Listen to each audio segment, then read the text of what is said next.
या बातमीपत्राचे प्रायोजक आहेत डॉक्टर नागवेकर हॉस्पिटल आणि नर्सिंग होम।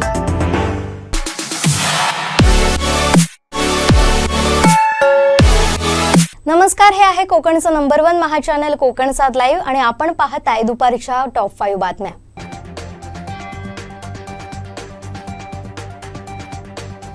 भाजप नेते आमदार नितेश राणे यांनी घेतलेल्या पत्रकार परिषदेत उद्धव ठाकरेंवर गंभीर आरोप केले।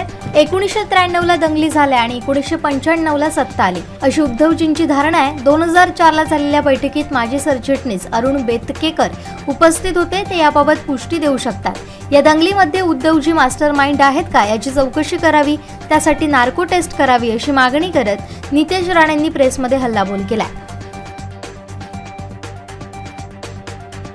कोकण रेल्वे मार्गावर semi high speed Vande Bharat एक्सप्रेसची आज मंगळवारी मुंबई CSMT ते मडगाव मार्गावर चाचणी घेण्यात येते। ही चाचणी यशस्वी झाल्यानंतर पंतप्रधान नरेंद्र मोदी यांच्या हस्ते मुंबई CSMT मडगाव मार्गावर वंदे भारत एक्सप्रेसला हिरवा झेंडा दाखवला जाईल अशी माहिती रेल्वे प्रशासनानं दिली आहे। 12 वर्ष रखडलेल्या सावंतवाडी रेल्वे टर्मिनसचं काम 2024 पर्यंत पूर्ण न केल्यास उग्र आंदोलन छेडणार असल्याचा इशारा वसई सावंतवाडी कोकण रेल्वे प्रवासी संघटना मुंबई अध्यक्ष शांताराम नाईक यांनी दिला। मुंबई गोवा महामार्गावर इन्सुली पोलीस तपासणी नाका इथं कॅन्टर चालकाचा चालत्या गाडीत हृदयविकाराच्या धक्क्यानं मृत्यू झाला। सचिन संभाजी भोईटे असं मृत चालकाचं नाव आहे। बांदा पोलिसांनी घटनास्थळाचा पंचनामा केला असून मृतदेह शवविच्छेदनासाठी बांदा आरोग्य केंद्रात नेण्यात आला।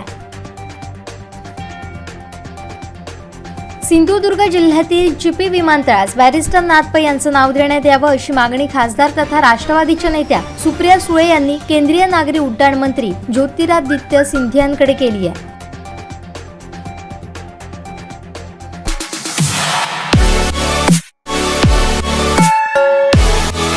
आणखीन महत्त्वाच्या घडामोडींसह भेटूया यानंतरच्या बातमीपत्रात। पाहत रहा कोकण सात लाईव्ह, नव्या कोकणचा ग्लोबल ब्रँड।